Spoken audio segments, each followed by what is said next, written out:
Welcome to Guide Guru. We hope this video helps. You'll start by confirming your edition and version because narrator support varies between Bedrock and Java. Once confirmed, pause the game and open Options, then select Accessibility or Accessibility Settings immediately. Don't dig through unrelated menus.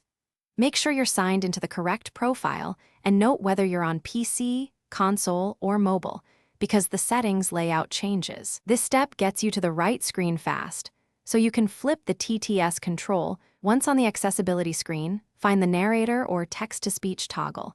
It's usually labeled narrator, chat narration, or text-to-speech. Flip that setting to off. If there are separate chat narration options, disable those too. On consoles, you may need to press O or X to confirm, while on PC, simply selecting off saves it. Make sure to back out of the menu to force the game to apply the change. This step directly stops in-game speech, so you can continue playing quietly. To finish, test by sending a chat message or triggering a system alert to verify that text no longer speaks. If you still hear speech, restart Minecraft or reload your world so the new setting fully takes effect.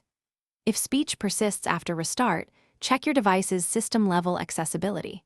Windows Narrator, Mac OS VoiceOver, Android TalkBack, or console accessibility may be overriding the game setting. Disable those services. One quick troubleshooting tip: toggling the game setting off and on, then restarting, clears most residual TTS issues. Thanks for watching. Consider subscribing if we helped you today.